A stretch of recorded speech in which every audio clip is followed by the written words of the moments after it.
El psicoanálisis nació con el siglo XX, creciendo en un terreno restringido con una sola meta: el comprender algo acerca de la naturaleza de las enfermedades nerviosas llamadas funcionales, a fin de remediar la importancia en la que hasta entonces se encontraban los médicos para su tratamiento.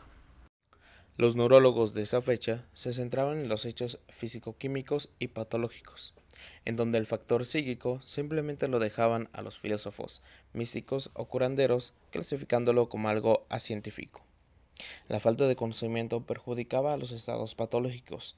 Consistían principalmente en la prescripción de medicamentos y en intentos de influjo anímico, casi siempre inapropiados y realizados de manera inamistosa. En la década de 1880, los fenómenos del hipnotismo ingresaron en la ciencia médica nuevamente, llegando a convencer con la idea de que las alteraciones corporales llamativas podían ser influjos puramente anímicos activados por el experimentador.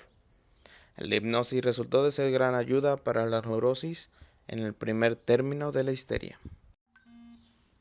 Charcot, al no seguir con el proyecto de la neurosis histérica, lo retoma su discípulo Pierre Janet, utilizando la hipnosis para demostrar patologías exteriores de la histeria respecto a ciertos pensamientos inconscientes, basándose en la experiencia de un doctor en Viena, quien pudo curar a una joven con problemas de histeria gracias a la hipnosis. Tiempo después de haber publicado los estudios sobre la histeria, el trabajo en conjunto de Breuer y Freud se rompió, porque el primero era un médico internista que abandonó el tratamiento, por lo que Freud se empeñó en seguir mejorando los instrumentos que había dejado su compañero. Todo lo que agregó al proyecto hizo que se transformara el procedimiento catártico en el psicoanálisis.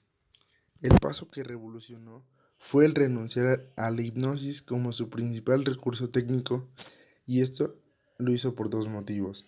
El primero fue porque no lograba poner en estado de hipnosis a un número grande de pacientes, y el segundo fue porque estaba en desacuerdo con los resultados terapéuticos de la catarsis que tenía origen en la hipnosis. Anteriormente, con la técnica de la hipnosis, los resultados eran muy llamativos. Tras el paciente haber estado muy poco tiempo bajo ese tratamiento, el problema era que no alcanzaban permanencia y dependían demasiado del vínculo del paciente con el médico. El dejar a la hipnosis era romper con el desarrollo que tenía el procedimiento todo ese tiempo y empezar desde cero.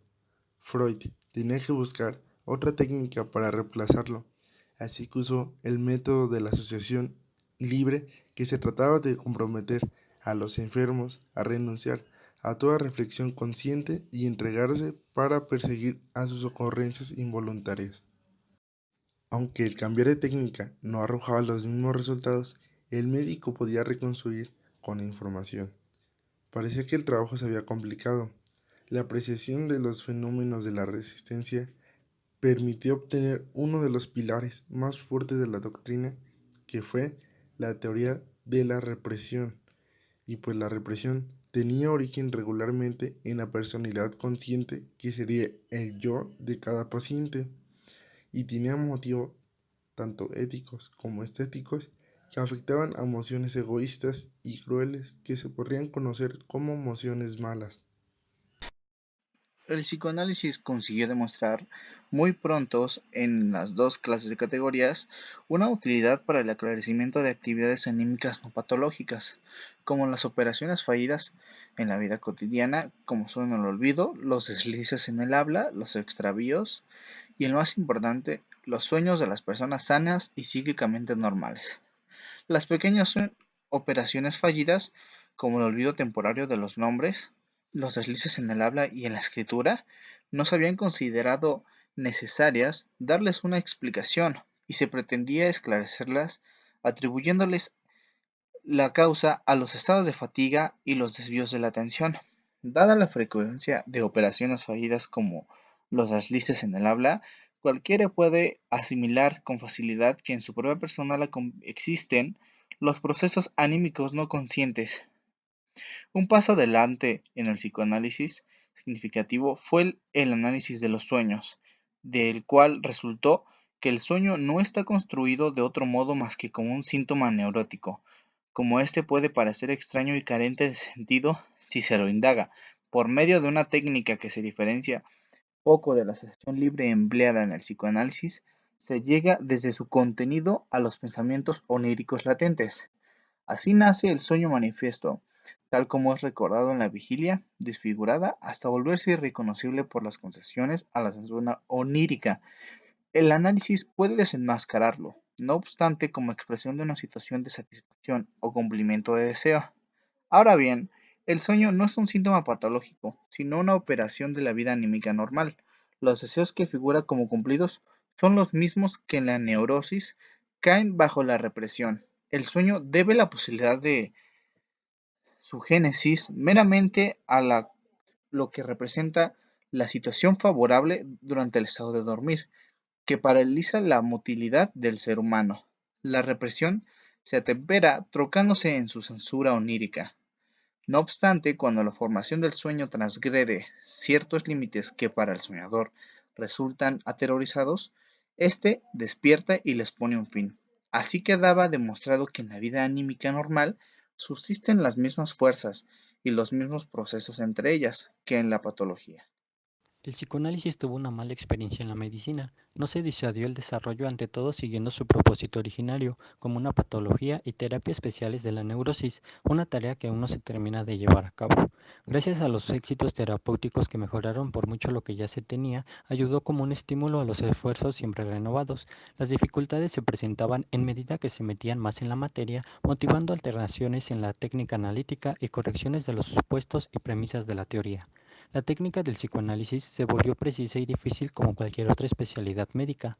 Hay muchas personas que con el simple conocimiento que llegan a obtener por medio de los libros sobre el psicoanálisis se sienten listos para dar tratamientos analíticos sin tener ningún aprendizaje especial, lo que ha generado que los resultados de estos procedimientos sean desfavorables para la ciencia como para los pacientes, lo que apoya la desacreditación del psicoanálisis. Por lo tanto, la fundación de la primera policlínica psicoanalítica por Max Huntington en Berlín de 1920 significó un gran paso para la práctica.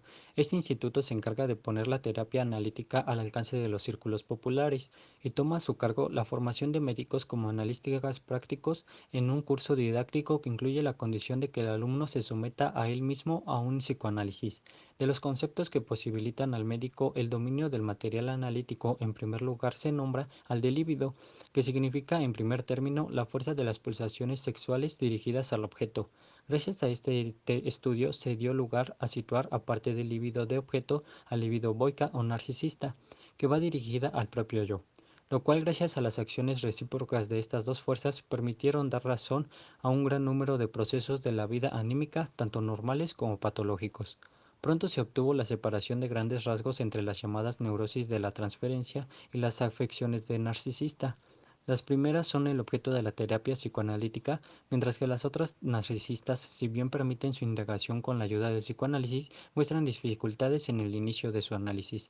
Se busca significar que la teoría del psicoanálisis no conoce otras fuerzas pulsionales que las sexuales, para lo cual se echa mano de perjuicios populares, pues lo sexual se emplea de manera vulgar en analítico.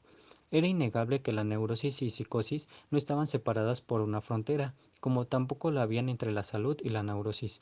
Se demostraba que la psicosis se presentaban mismos contenidos y fuerzas similares que en la neurosis simple. Bleuler persigue un gran número de psicosis dejando lo que llamó mecanismos freudianos. Jung consiguió un gran prestigio en 1907 cuando estableció los más singulares síntomas de los estadios finales de la demencia precox.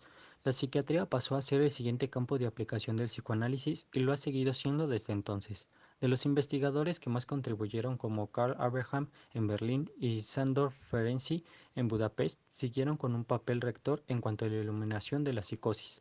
Se comprende que solo el estudio psicoanalítico de la neurosis puede brindar la preparación para entender la psicosis y que el psicoanálisis está llamado a posibilitar una psiquiatría científica futura. La importancia del psicoanálisis para la psiquiatría llamó la atención del campo intelectual gracias a su pertinencia a la vida anímica de las personas, pues en un inicio el psicoanálisis se dedicó a estudiar y tratar de comprender los estados patológicos del alma. Esta investigación a su vez lo condujo hacia la formación de una nueva psicología basada en la interpretación de los sueños. Si se continuaba por esta línea, se llegaría a un punto de transición donde el psicoanálisis sería considerado como una ciencia de los procesos anímicos, pasando de la psicología individual a la de masas.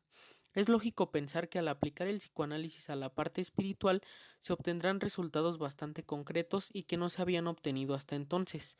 Un ejemplo de ello es la investigación realizada por Otto Rank y Hans Sachs, quienes intentaron resumir el trabajo psicoanalítico que se había realizado para cumplir tales expectativas. Dicho estudio establecía que uno de los principales motores de la vida cultural humana fue su capacidad de separarse de aquella comodidad y que posteriormente la condujo a la lucha con la realidad y a su adaptación a la misma. Por tal razón se dice que la cultura se edifica sobre el abandono de lo pulsional, es decir, de los deseos. El psicoanálisis ha demostrado que una parte de las pulsiones se desvían del objetivo original y se enfocan en el desarrollo cultural. Sin embargo, otra parte se mantiene en el inconsciente a manera de un deseo insatisfecho, lo cual despierta la capacidad creativa del individuo y se manifiesta en la mitología, la literatura y las artes plásticas. Por último, podemos decir que el psicoanálisis continuará formando parte importante de la cultura humana y sobre todo influirá en la manera en la que percibimos el mundo. Sin embargo, no podemos olvidar que el psicoanálisis no puede brindar una visión completa de la realidad.